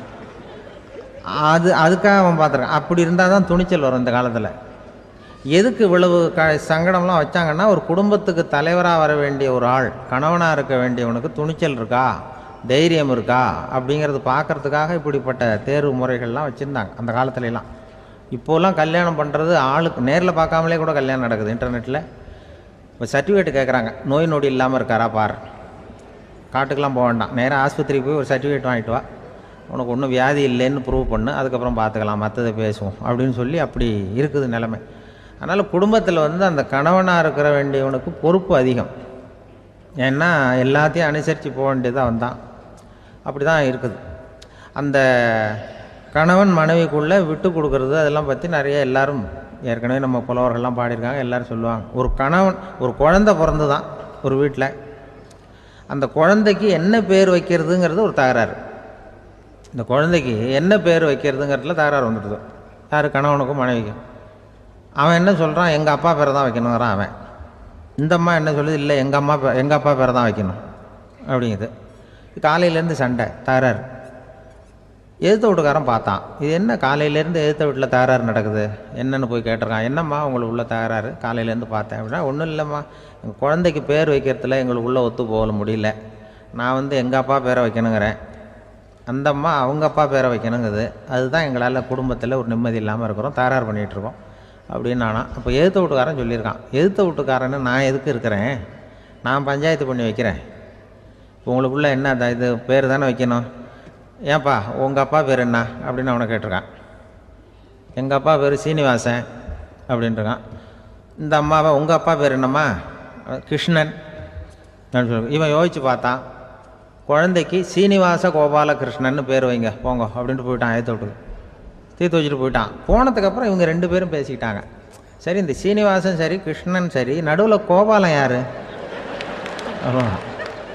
அப்படின்னு சொல்லி அவனை போய் இழுத்துட்டு வந்தான். எழுத்து வீட்டில் போய், அது யார்ரா, அது இங்கே வா, அது யார்ரா கோபால அப்படின்னா, அது எங்கள் அப்பா பேர், நீ அதை மட்டும் எதுக்கு விட்டு வைக்கிற, அதையும் சேர்த்து வச்சுட்டு போடான்னு. அதாவது குடும்பத்தில் ஒரு கணவனும் மனைவியும் ஒரு சின்ன விஷயத்தில் கூட ஒத்து போகலன்னா இப்படி தான் ஏற்று வீட்டுக்காரன் பஞ்சாயத்துக்கு வருவான். கோபாலன்னு குறுக்க வருவான் ஒருத்தன். அப்படி அந்த அனுசரிப்புங்கிறது குடும்பத்தில் ரொம்ப அவசியம். கணவனும் மனைவி அது ஒன்றுக்கு மேலே இந்த கல்யாணம் பண்ணிக்கிறாங்கல்ல, அது ரொம்ப அவஸ்தை. ஒருவனுக்கு ஒருத்திங்கிறது நம்ம இதெல்லாம் சொல்கிறது. ஒன்றுக்கு மேற்பட்ட திருமணங்கள் சங்கடத்தில் தான் கொண்டு விடும். நிறைய சொல்லுவாங்க. உலகத்திலேயே ஒரு பெரிய இது என்ன தெரியுங்களா, இயற்கை நிர்ணயம் பண்ணுது. இப்போ நம்ம சில பேருக்கு எனக்கு பொம்பளை பிள்ளை வேண்டாம் ஆம்பளை பிள்ளை வேண்டான்னு சொல்லி இந்த ஸ்கேன் பண்ணி என்னென்னவோ பண்ணிகிட்டு இருக்கிறாங்கல்ல. ஆனால் இயற்கை அந்த 50-50 ரேஷியோவை அது மெயின்டைன் பண்ணிகிட்ருக்கு. இந்த உலகத்தில் ஒரு அதிசயமான உண்மை என்னென்னா, 116 ஆம்பளை பிள்ளை பிறந்தா 100 பொம்பளை பிள்ளை பிறகுதான். உலக அளவில் 116 ஆம்பளை பிள்ளை பிறந்தா 100 பொம்பளை பிள்ளை பிறகுது. இது எதுக்கு 16 அதிகமாக பிறக்குதுன்னா, அந்த வாலிப வயசு அடையிறதுக்குள்ளே 16 செத்து போகுது. 16 அங்கங்கே ஓடுறது கொஞ்சம் முரட்டுத்தனமாக போகிறதுனால செத்து போகுது. அந்த 50-50 இந்த ஒருத்தருக்கு ஒருத்தங்கிற ரேஷியோவை இயற்கை மெயின்டைன் பண்ணிகிட்டு இருக்கு. அது ஒரு பெரிய அதிசயம். அதை விட பெரிய அதிசயம் என்னென்னா, இந்த உலக யுத்தம் நடந்ததில்ல, முதல் உலக யுத்தம், 2வது யுத்தம், அப்போ பார்த்துருக்குறாங்க, கணக்கு எடுத்துருக்குறாங்க. அந்த யுத்தம் முடிஞ்ச பிறகு 116 ஆம்பளை பிள்ளைக்கு பதிலாக 160 170 பிறக்க ஆரம்பிச்சுதான். 100 பெண் குழந்தைக்கு 170 180 ஆண் குழந்தை. இது எதுக்குன்னா, அந்த போரில் செத்து போகுதில்ல ஆம்பளை பிள்ளைகள், அதை ஈடுகட்டுறதுக்காக அதிகமாக பிறக்க ஆரம்பிச்சிருக்கு. அந்த அளவுக்கு இயற்கை ஒரு பெரிய ரேஷியோவை மெயின்டைன் பண்ணுது. அதாவது ஒருவனுக்கு ஒருத்திங்கிறத அது சொல்லிகிட்டு இருக்கு. புறாவெல்லாம் வளர்த்திங்கன்னா, நான் கூட புறா வளர்த்துருக்குறேன் ஊரில். புறா வளர்த்திங்கன்னா ஒரு தடவைக்கு 2 முட்டை தான் விடும் ஒரு வீட்டுக்கு. அந்த 2 முட்டையும் குஞ்சு பறிச்சுன்னா அதில் ஒன்று ஆணாக இருக்கும், ஒன்று பொண்ணாக இருக்கும். அது எந்த முட்டை ஆண் எந்த முட்டை பெண்ணுங்கிறத இயற்கை நிர்ணயம் பண்ணுது. அதை நம்ம மாற்றவே முடியாது. ரெண்டையும் அந்த பெண்ணாவோ ரெண்டையும் ஆணாவோ மாற்ற முடியாது நம்ம. அதனால் அந்த இயற்கையை புரிஞ்சுக்கிட்டு நாம் நடந்துக்கணும். அதனால தான் ஒரு கணவன் ஒரு மனைவி, அதான் ஒருத்தருக்கு ஒருத்தங்கிறது. ஒன்றுக்கு மேலேனா சங்கடம் தான். ஒரு பஸ்ஸில் ரெண்டு பெண்கள் வந்துக்கிட்டு இருந்தாங்களாம். பஸ்ஸு பிரயாணம். 2 பெண்கள் பக்கத்தில் உட்காந்துருக்காங்க. அந்த கண்டக்டரை கூப்பிட்ருக்காங்க, இங்கே வாயா அப்படின்னு அந்த ஒரு அம்மா கூப்பிட்ருக்கு. என்னம்மா அப்படின்ட்டுருக்கார். இந்த ஜன்னலை திறந்து விட்டு போ அப்படின்னு. சரின்னு பக்கத்தில் இருந்த ஜன்னலை திறந்து விட்டு அவர் போயிட்டார். பக்கத்தில் இருந்தாமல் உடனே இங்கே வாயா மறுபடியும் வாயான்னு கூப்பிட்ருக்கு. என்ன இந்த ஜன்னலை மூடிவிட்டு போ அப்படின்ட்டுருக்கு. மூடிவிட்டு போனார். மறுபடியும் அந்த முன்னாடி கூப்பிட்டது வாமா வாயான்னு மறுபடியும் கண்டக்டரை கூப்பிட்டு, என்ன இந்த பார், இந்த ஜன்னலை நீ மூடி வச்சின்னா நான் மூச்சு திணறி செத்து போடுவேன்.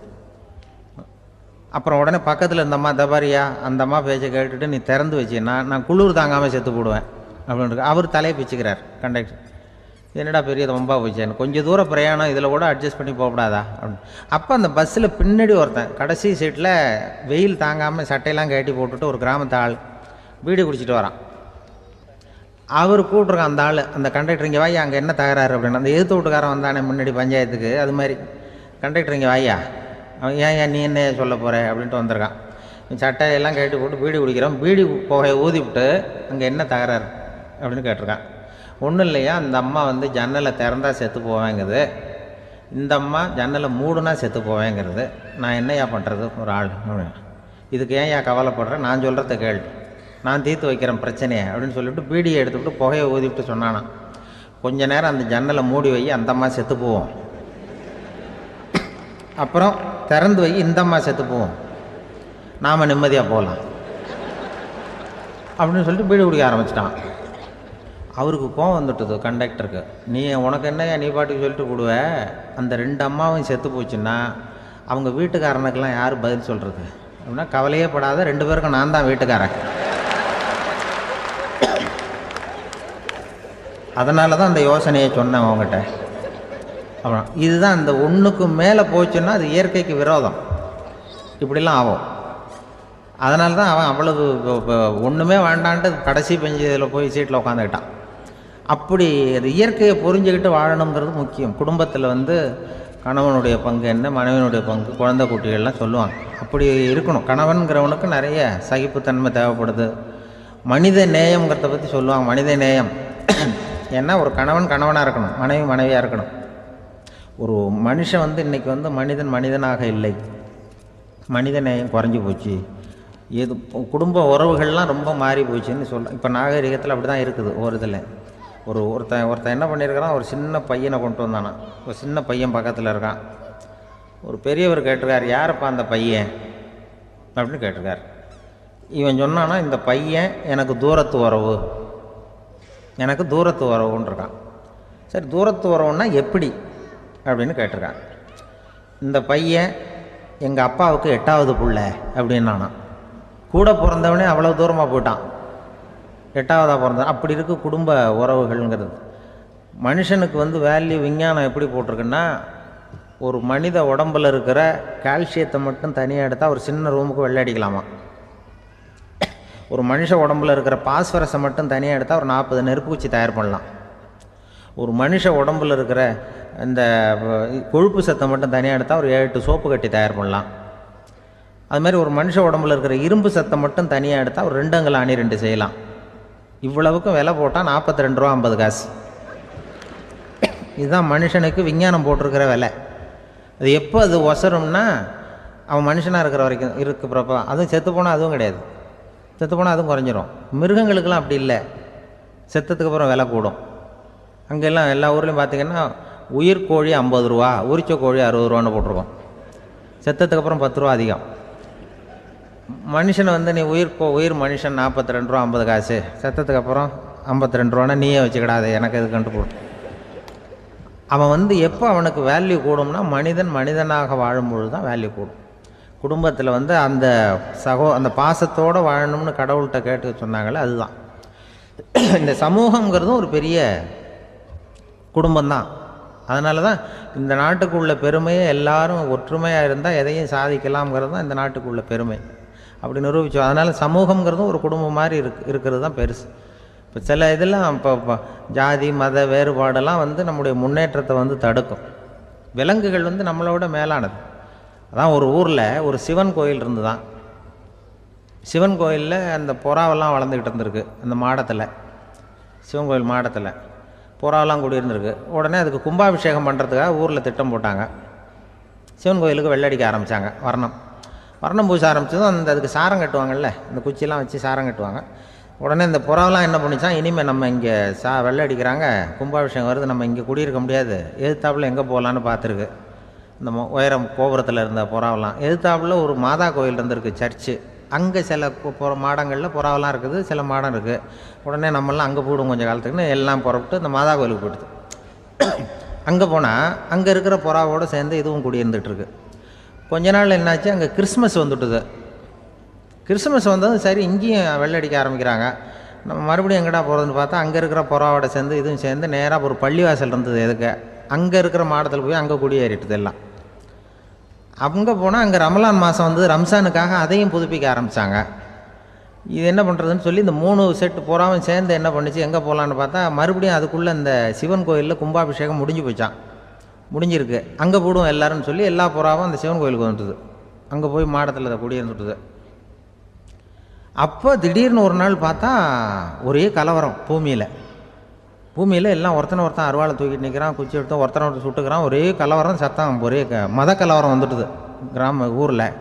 அப்போது புறாவெல்லாம் மாடத்தில் இருந்துக்கிட்டு ஒரு குஞ்சு புறா அவங்க அம்மாட்ட கேட்டு தான், இது என்ன, இந்த மனுஷனுக்கு என்னாச்சு, அவன் கத்தியை தூக்கிட்டு நிற்கிறானே அப்படின்னு கேட்டு தான். ஒரு குஞ்சு புறா அவங்க அம்மாட்ட கேட்டு தான், அம்மா புறா. இப்போ அம்மா அந்த புறா சொல்லித்தான், மனுஷனுக்கு இப்போ மதம் பிடிச்சிருக்கு, அதான் கத்தியை தூக்கிட்டு நிற்கிறான் அப்படின்ட்டுருக்கு. இப்போ நமக்கெல்லாம் பிடிக்கலையே அப்படின்னு தான்.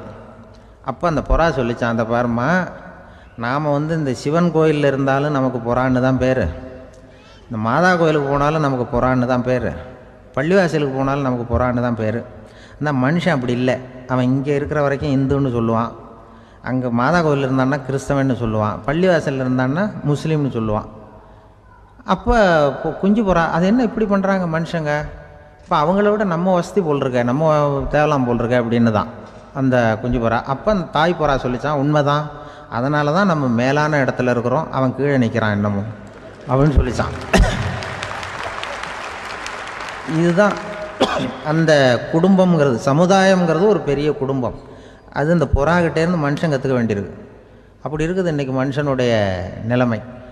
அதை புரிஞ்சுக்கணும். அப்படி தான் ஒவ்வொரு இதுலேயும் நாம் நடந்து கொள்ள வேண்டியிருக்குது. மிருகங்கள்கிட்டேருந்து கற்றுக்கிற வாய்ப்பெல்லாம் இருக்குது. அப்படி சொல்லுவாங்க. அந்த இதில் நாம் குடும்பத்தில் என்னென்னா, இப்போ இந்த பிள்ளைகளை பற்றி சொல்லுவாங்க. இப்போ ராமர் லட்சுமணர் கதை சொல்லுவாங்க. அதாவது ராமரும் பரதனும் பந்து விளையாடிக்கிட்டு இருந்தாங்களாம் சின்ன வயசில் பந்து விளையாடிட்டு இருந்தாங்களாம். உடனே ராமர் வந்தாராம். கோசலை அவங்க அம்மா கோசலை மடியில் சோர்ந்து போய் உட்காந்தாராம். சந்தோஷமாக வந்து உட்காந்துருக்கார். அப்போ அந்த கோசலை அம்மா கேட்டாங்களாம், ஏன்ப்பா அப்படி இவ்வளவு சந்தோஷமாக இருக்கே, என்ன காரணம் அப்படின்னு கேட்டிருக்கார். அப்படின்னு அந்த அம்மா கேட்டிருக்கு. ராமன் சொன்னான்னா, இது என் தம்பியோட நான் பந்து விளையாண்டுக்கிட்டு இருந்தேன், பரதன். அவன் வந்து ஜெயிச்சுட்டான், நான் தோத்துட்டேன். என்னை வந்து அவன் ஜெயிச்சுட்டான். அவனுடைய வெற்றி வந்து எனக்கு சந்தோஷமாக இருக்குது, தம்பியோட வெற்றி, அதனால் நான் சந்தோஷமாக இருக்கேன்னு சொல்லியிருக்கு. அந்த அம்மாவுக்கு ரொம்ப சந்தோஷம், தம்பி ஜெயிக்கிறாங்கிறத பற்றி அண்ணன் வந்து சந்தோஷப்படுறானே அப்படின்னு. கொஞ்ச நேரத்தில் பரதன் வந்திருக்கான். அவன் சோர்ந்து போய் கலங்கி போய் வந்து அதே அம்மா மடியில் உட்காந்துருக்கான். நீ ஏன்ப்பா, நீ தான் ஜெயிச்சுட்டியாமே, நீ என்னத்துக்கு வருத்தப்பட்டுக்கிட்டு வர அப்படின்னு கேட்டிருக்க அந்த அம்மா. அப்போ பரதன் சொன்னானா, நான் ஜெயிக்கணுங்கிறதுக்காக அண்ணன் விட்டு கொடுத்தாரு, தோத்துட்டாரு, அதனால் எனக்கு வருத்தமாக இருக்குது. உண்மையில் அவர் தான் ஜெயிச்சிருக்க வேண்டியது, எனக்காக விட்டு கொடுத்தாரு, அதனால் நான் வருத்தப்படுறேன்னா. அப்போ அந்த அம்மா சொல்லித்தான், இப்படி தான் தம்பியினுடைய வெற்றி அண்ணனை சந்தோஷப்படுத்துது, அண்ணனுடைய தோல்வி வந்து தம்பியை வருத்தப்பட வைக்குது. இப்படி தான் இருக்கணும் அண்ணன் தம்பின்னா, அப்படி தான் குடும்பத்தில் இருக்கணும்னு சொல்லி அந்த அம்மா சொன்னதாக சொல்லுவாங்க ராமாயண கதை. அதே போல் இப்போ இதில் வரும், நபிகள் நாயகத்தினுடைய பேரர்கள் பாத்திமாவனுடைய பிள்ளைகள் 2 பேர், ஹசன் ஹுசைன் 2 பேர் நபிகள் நாயகத்தினுடைய பேரன்மார்கள். அன்னை பாத்திமாவனுடைய குழந்தைகள். ஹசனும் ஹுசைனும் பேசிக்கிறதே இல்லையா கொஞ்ச நாள். இந்த அம்மாவுக்கு அதை பார்க்குறாங்க, ஏதோ அண்ணன் தம்பிக்குள்ளே ஏதோ தகராறு போல் இருக்கு, ஏன் பேசிக்க மாட்டேங்கிறாங்க அப்படின்னு சொல்லி அந்த பிள்ளைகளை கூப்பிட்டு வச்சு அந்த அம்மா புத்தி சொல்லிச்சான். இதை பாருப்பா, நீ வந்து அண்ணன் தம்பிக்குள்ளே இது மாதிரி இருக்கக்கூடாது. உங்கள் பாட்டனார் ஒரு புத்திமதி சொல்லியிருக்காரு, உனக்கு தெரியுமா? ஒரு முஸ்லீம் இன்னொரு முஸ்லீமோடு 3 நாட்களுக்கு மேல் பேசாமல் இருந்தால் அது அவனை கொலை செய்வதற்கு ஒப்பாகும் அப்படின்னு நபிகள் நாயகம் சொல்லியிருக்கார், தெரியுமா உனக்குன்னு அந்த அம்மா சொல்லிச்சான். அப்போ அந்த தம்பிக்காரர் சொன்னாராம், ஹுசைன் சொல்லியிருக்கார், அதுவும் எனக்கு தெரியும். அதே தாத்தா பாட்டனார் என்ன சொல்லியிருக்காருன்னா, அந்த 2 பேரில் யார் முதல்ல சலாம் சொல்கிறாங்களோ, யார் முதல்ல முன்னாடி பேசுகிறாங்களோ அவங்களுக்கு சொர்க்கம் கிடைக்கும், இறைவனுடைய ஆசி கிடைக்கும்னு சொல்லியிருக்கிறார். அந்த ஆசி அண்ணனுக்கு கிடைக்கட்டுமேங்கிறதுக்காக நான் பேசாமல் இருக்கிறேன் அப்படின்னா. அந்த ராமனும் பரதனும் எப்படி இருந்தாங்களோ அப்படி தான் ஹசனும் ஹுசைனும் இருந்திருக்கிறார்கள். அந்த பாசம்தான் குடும்பத்தில் வேணும். குடும்பத்தில் அண்ணன் தம்பி எப்படி நடந்துக்கணும், அம்மா பிள்ளை எப்படி நடக்கணும் அப்படிங்கிறது தான். ஏன்னா அம்மாவுக்கு வந்து எப்போதுமே பிள்ளைங்கள் வந்து அம்மா பக்கம்தான் இருக்கும். அம்மா பிள்ளைங்க தான் அதிகம். இதில் ஒரு பெரிய நீதிபதி இருந்தார் சென்னையில், உண்மையாக நடந்தது. சென்னையில் ரொம்ப காலத்துக்கு முன்னாடி காந்தி இருந்த காலத்தில் சென்னையில் ஒரு நீதிபதி, அவர் ஒரு நாள் கோர்ட்லாம் விட்டு ரொம்ப கஷ்டப்பட்டு ராத்திரி சும்மா போய் உடனே வீட்டுக்கு வரல. கோர்ட்டினுடைய நடவடிக்கை முடிஞ்சு வீட்டுக்கு வராமல் போய் எங்கெங்கேயோ போய் சுற்றிவிட்டு அந்த நண்பர்களோடு அப்படி உல்லாசமாக அப்படி கொண்டாடிவிட்டு நடுராத்திரிக்கு வந்திருக்கிறாரு வீட்டுக்கு 1 மணிக்கு. அப்போ அந்த வயசான அம்மா வாசல்லையே காத்துக்கிட்டு இருக்கு. புள்ள போச்சு நீதிபதி இன்னும் வந்து சேரலேன்னு வாசல்லே நின்றுட்டு இருந்துதான். அப்போ அது வந்த உடனே பலார்னு அரைஞ்சி விட்டாங்களாம் அந்த அம்மா. ஏன்டா அவ்வளோ தூரம் எங்கே போனேன், என்ன தான் நீதிபதியாக இருந்தாலும் அவங்களுக்கு புள்ள தானே, பலார்னு அரைஞ்சி விட்டாங்க. உடனே அவர் கலங்கி போய் அழுதாராம். மறுநாள் கேட்டிருக்காங்க அந்த பக்கத்தில் இருந்தவங்க, ஏன் நீ வந்து பெரிய நீதிபதி, பெரிய பதவியில் இருக்க, அதனால் உன்னை உங்கள் அம்மா அடிச்சிட்டாங்கன்னு அழுதியா அப்படின்னு கேட்டாங்களாம். அப்போ அவர் சொன்னாராம் நீதிபதி, இல்லை நான் வந்து இது மாதிரி எங்கள் அம்மாக்கிட்ட அடிக்கடி அடி வாங்குவேன், எப்போதும் அவங்க அடிக்கிற அடி பலமாக விழும், இப்போ அவங்க அடித்தது எனக்கு வலிக்கவே இல்லை, அந்த அளவுக்கு அவங்களுக்கு வயசாகிட்டுதே, பலம் குறைஞ்சிட்டுதேன்னு நினச்சி அழுதேன் அப்படின்னுக்காரான். அதுதான் புள்ள அம்மா பேரில் உள்ள பாசங்கிறது. இதே போல் நான் சொன்னது மாதிரி முன்னாடி இவர் ஒரு இறைநேச செல்வர் ஒருத்தர் இருந்தார். ஒரு அம்மா வந்து எனக்கு அப்பா தண்ணி கொடுப்பா அப்படின்ட்டு படுக்கையில் இருந்த அம்மா. இவர் ஏதோ படிச்சுக்கிட்டு இருந்தவர், ஒரு சின்ன இளைஞர், உடனே ஓடி போய் ஒரு குவளையில் தண்ணி எடுத்துகிட்டு போய் அம்மாவுக்கு முன்னாடி நிற்கிறார். முன்ன அந்த அம்மா அதுக்குள்ளே தூங்கி போச்சு. இவர் அந்த தண்ணியை வச்சுக்கிட்டு அவர் பாட்டு நிற்கிறார். விடிஞ்சு போச்சு. விடிகிற சமயத்தில் அந்த அம்மா முடிச்சு பார்க்குது, பையன் தண்ணியோட கையில் வச்சுட்டு நிற்கிறார்.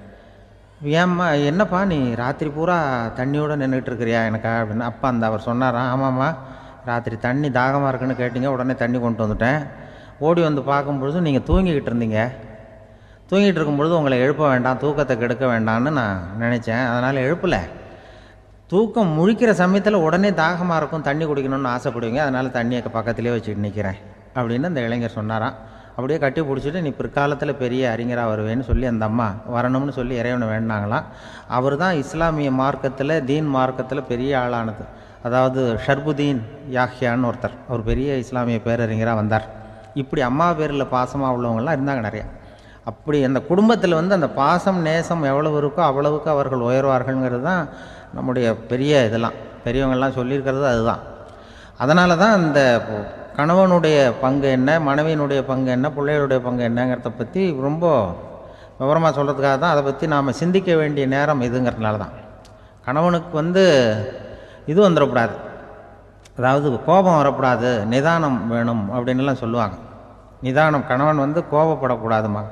அதுக்கு நாங்கள் மனுஷனுக்கு சினம் தவிர்த்தல்னு பயிற்சியெல்லாம் கொடுக்குறாங்க. இப்போது மனுஷன் கோபப்படாமல் இருக்கணும், போகணும் வரணும், அதுக்கு சொல்லுவோம் நாங்கள். சும்மா கதை ரூபமாக சொல்கிறது.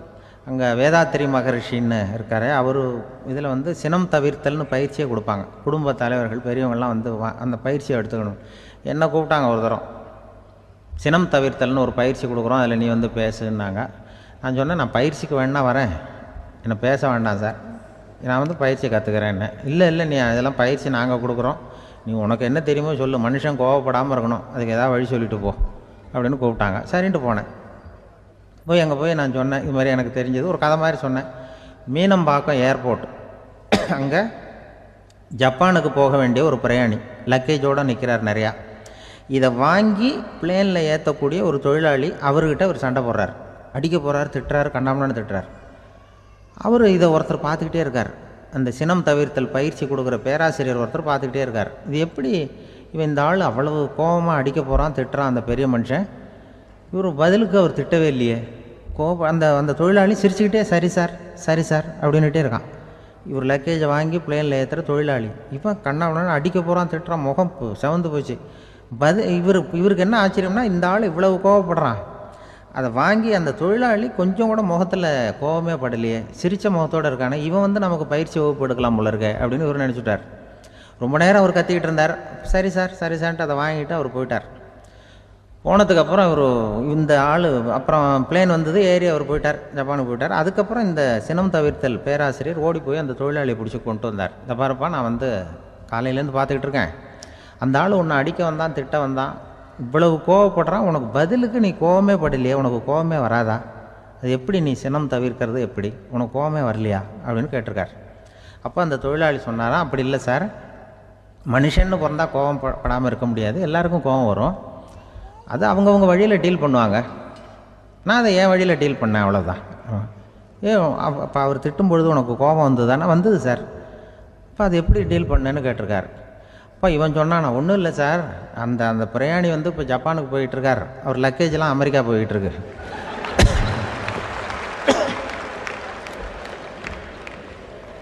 இதுக்கு நாம் எதுக்கு சார் அனாவசியமாக அவன்கிட்ட போய் சண்டை போட்டுக்கிட்டேன், அவர் மாற்றி ஏற்றி விட்டா அவன் போய் பார்த்துக்கிறான் எங்கேயாவது. அதுதான் நான் சினம் தவிர்க்கிற வழி அப்படின்னு சொன்னாரான்.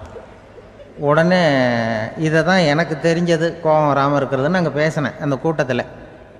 அதுக்கப்புறம் இன்ன வரைக்கும் அவங்க கூப்பிடுறதே இல்லை என்ன.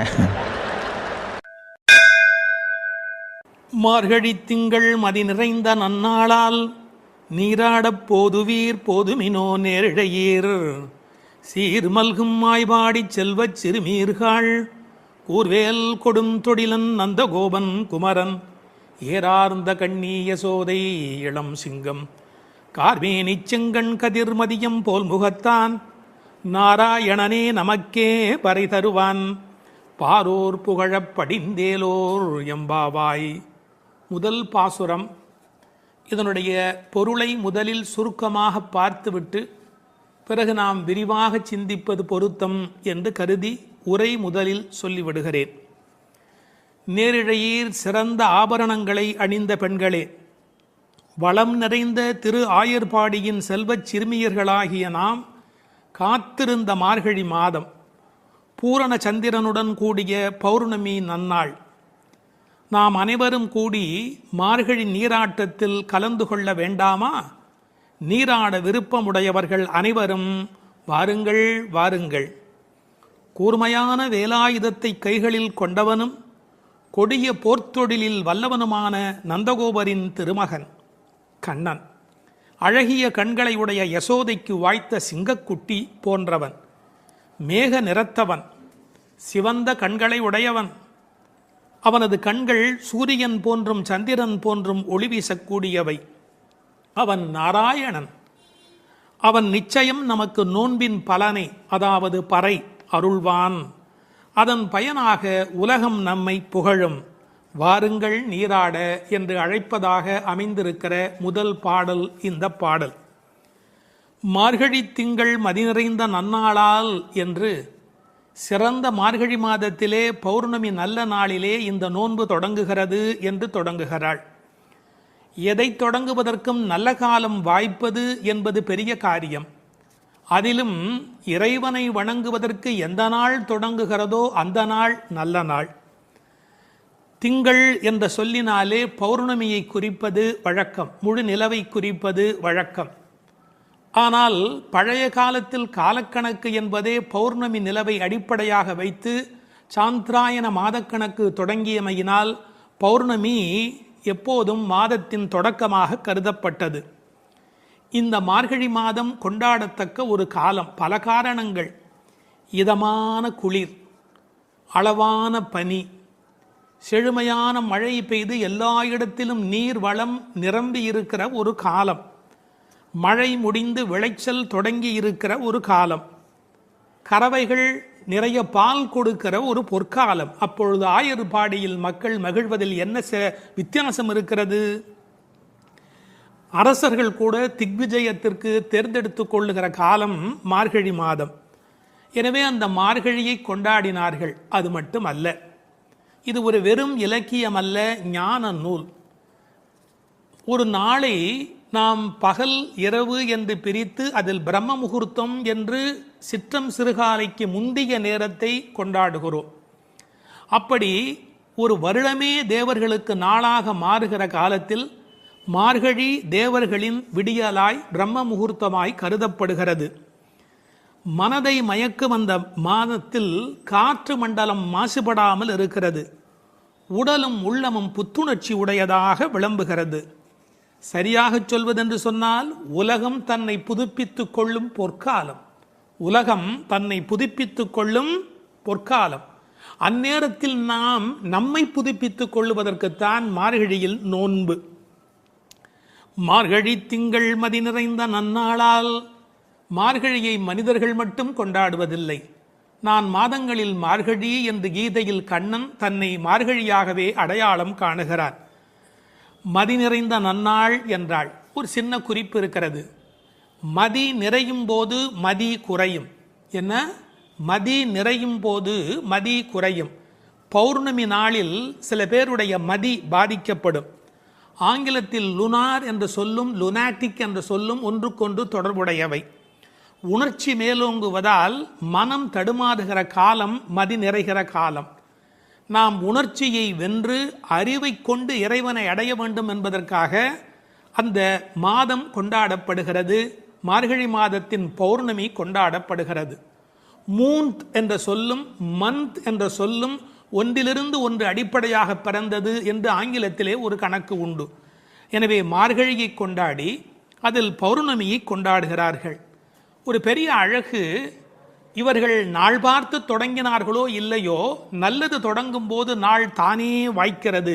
கோல் விழுக்காட்டிலே விழுந்தாற் போலே என்று உரை எழுதுவார்கள். தெருக்களை அடைத்த ஒரு கோலம். வீட்டு வாசல் முகம் கழுவி சாணி தன் தலையில் ஒரு பரங்கிப்பூ கிரீடத்தை வைத்திருக்கிற அருமையான வேளை. புதுமணல் பூத்த ஆற்று வெளியில் நிலவின் தகதகப்பில் கருப்பு கண்ணனுடன் கைகோர்த்து கோபிகைகள் குறவை கூத்தாடி அந்த புண்ணிய பொழுது. அந்த பொழுதை நினைத்து ஸ்ரீமத் பாகவதத்தில் பேசப்படுகிற அந்த காலகட்டத்தை நினைத்து இந்த பெண்கள் அந்த காலத்தை கொண்டாடினார்கள். நீராட போதுவீர் போதுமினோ. இறைவனை வணங்குவதற்கு எந்த தகுதியும் தேவையில்லை. வருகிற விருப்பம் ஒன்று மட்டும் போதும். அதைத்தான் போதுவீர் போதுமினோ என்ற வார்த்தையினால் சொன்னாள். போகிறவர்களை போகவிட்டு அவர்கள் புற அழகு பார்த்திருக்கிறாள். மற்ற இடங்களில் போட்டி இருக்கலாம். கடவுளை தரிசிப்பதில் மனிதனுக்குள் போட்டி இருக்கக்கூடாது, பொறாமை இருக்கக்கூடாது. இந்த உலகத்தில் தின்பண்டங்களை கூட பங்கிட்டு உண்ண வேண்டும் என்று நினைக்கிற போது கண்ணனோடு செய்கின்ற கலவியினை கண்ணனோடு கலந்து பழகுகிற வாய்ப்பை எல்லோரும் சேர்ந்து பருகிக் கொள்ள வேண்டும் என்பதால் தான் போதுவீர் போதுமினோ என்று சொல்கிறாள். நீராட என்பது ஆற்றில் குளத்தில் ஆடுதல் மட்டுமல்ல. அவன் குணக்கடலில் குளித்தல். அதனால்தான் அடியார்களோடு போக வேண்டும் என்று அழைத்து கொண்டு போகிறாள். எங்கு போவதாக இருந்தாலும் விவரம் தெரிந்தவர்களுடன் போக வேண்டும் என்பதால் விவரம் தெரிந்த பழைய அடியார்களோடு போக வேண்டும் என்று நினைக்கிறாள். இன்னொரு குறிப்பு, கடவுளை கலத்தல் என்பது குளிப்பதை போல் சுலபமானது. அதனால்தான் நீராடப் போதுவீர். எனவே குளிக்க, கடவுளோடு கலக்க, என்றைக்கும் நிலைக்க, கலவி இன்பத்தில் கோபிகைகள் கண்ட அனுபவத்தை சுவைக்க, எல்லாம் சேர்ந்து நீராடப் போதுவீர் என்ற வார்த்தைக்குள் விளங்குகிறது. சில பேருக்கு குளித்தல் உடல் நனைத்தல், சிலருக்கோ அது கழுவுதல், சிலருக்கு அது தெளித்து கொள்ளுதல், சிலர்தான் உண்மையில் குளிக்கிறார்கள். குளித்தல் என்ற சொல் எப்படி பிறந்ததென்றால், குளிர்தல் ஏற்பட்டால் மட்டுமே அது குளித்தல். ஆற்றில் சுடித்தோடும் வெள்ளத்தில் நனைகிற போது ஆன்மா விழிப்படைகிறது. பிரபஞ்ச நுகர்ச்சி நீங்கி நமக்கு ஆத்ம அனுபவம் தானே கிடைக்கிறது. தண்ணீர் ஒரு தியாகி, தான் அழுக்காகி பிறரை தூய்மையாக்கும் ஒரு உன்னத தியாகி. அந்த நீராட்டம் இறை அனுபவம் என்ற பொருளிலே இங்கு பேசப்பட்டது. இது ஆயர்பாடி. எப்படிப்பட்ட ஆயர்பாடி தெரியுமா? சீர்மல்கும் ஆயர்பாடி. செல்வச் சிறுமீர்கள். சீர் என்பது என்ன? பசு, எருமை, ஆடு என்கின்ற செல்வங்கள் நிறைந்திருக்கிற இடம். 3 வகையான கன்று ஈனுவதற்கு முந்தைய பசு, கன்று ஈன்ற பசு, கன்று ஈன்று நிறுத்திய பசு, இப்படி 3 வகையான அந்த ஆனிரையும் நிறைந்திருக்கிற இடம். கண்ணன் பிறந்த பிறகு அவன் கைப்பட்டதாலே எல்லாம் அதிகமாக பால் கறப்பதால் செல்வம் செழித்தோங்கி இருப்பதால் செல்வ சிறுமீர்கள். மாடு என்பது தமிழிலே செல்வத்தை குறிக்கும். ஒரு ஆச்சரியம், கேட்டில் என்கிற ஆங்கில சொல்லும் செல்வத்தின் குறியீடு. சிறுமீர்கள் என்றது என்ன என்றால் கண்ணனுக்கு ஒத்த வயதுடையீர் என்று பொருள். இப்போது யாரை பார்க்க போகிறார்கள்? கண்ணன் திருமாளிகை, அது நந்தகோபருடைய திருமாளிகை. அவர் சாதாரணமானப்பட்டவர் அல்ல, கூர்வேல் கொடுந்தொழிலன். அச்சத்தை ஏற்படுத்துவாரா என்றால் நன்றாக சாதுவாகத்தான் இருந்தால், பசும்புல் சாப மிதியாதவராய் இருந்தார்.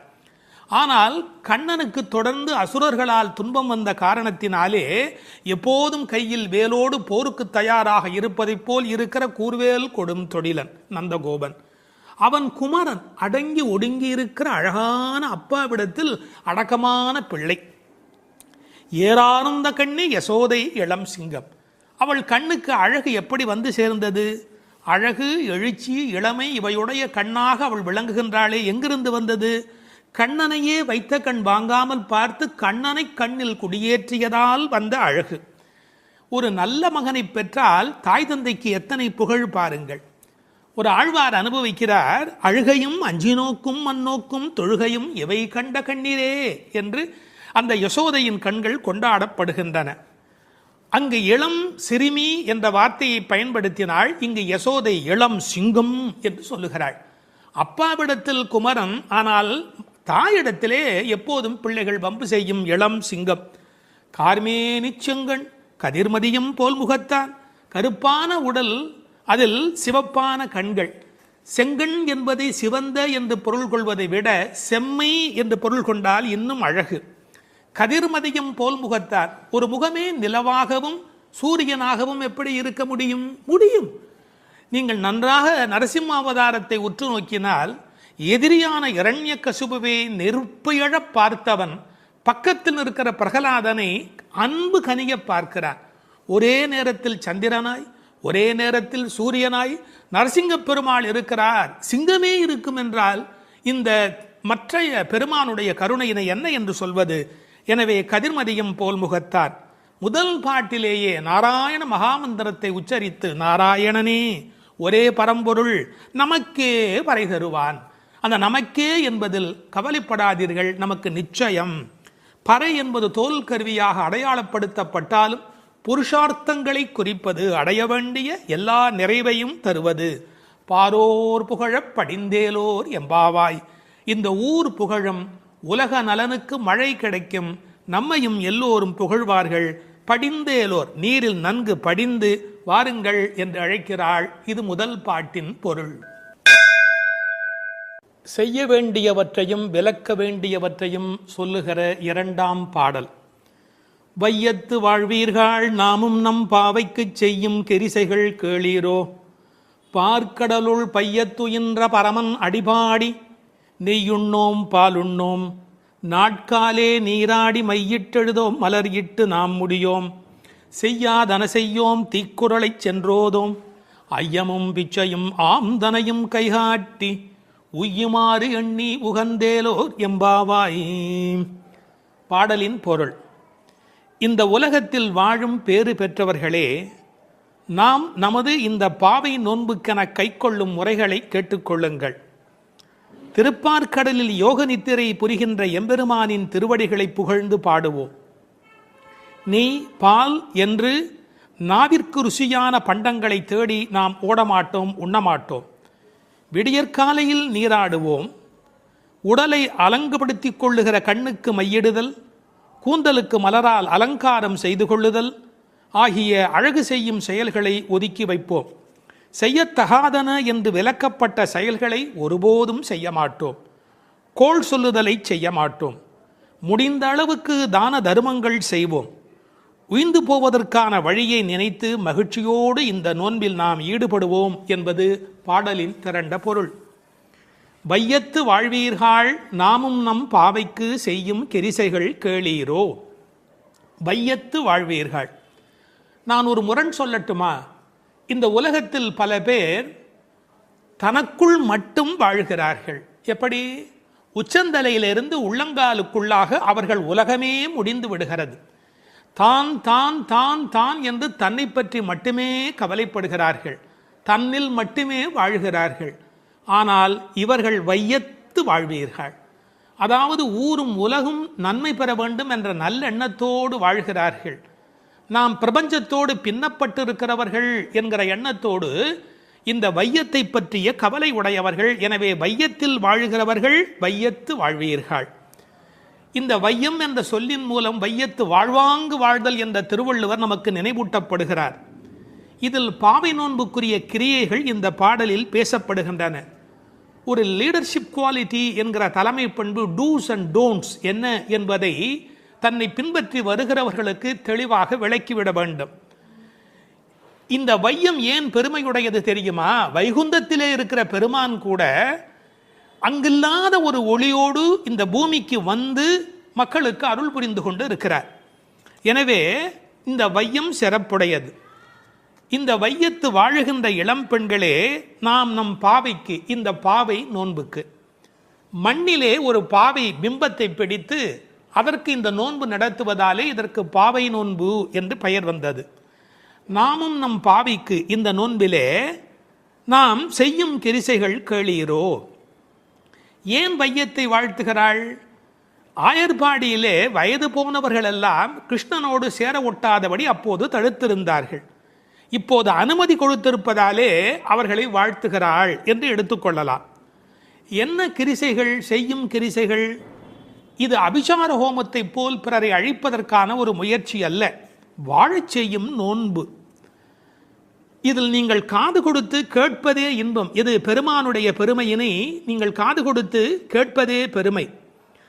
இந்த பாவை நோன்பை பற்றி தொடங்குகிறவள் அன்றைக்கு கண்ணால் கோபியர்கள் அனுபவித்ததை நாம் காதால் இன்றைக்கு அனுபவித்துக் கொண்டிருப்பதால் வையத்து வாழ்பவர்கள். அதற்கு அடுத்த வரி, காதால் எப்படி அனுபவிக்கிறார்கள்? பையத்துயின்ற பரமன் அடிபாடி நெய்யுண்ணோம். பையத்துயின்ற பரமன்.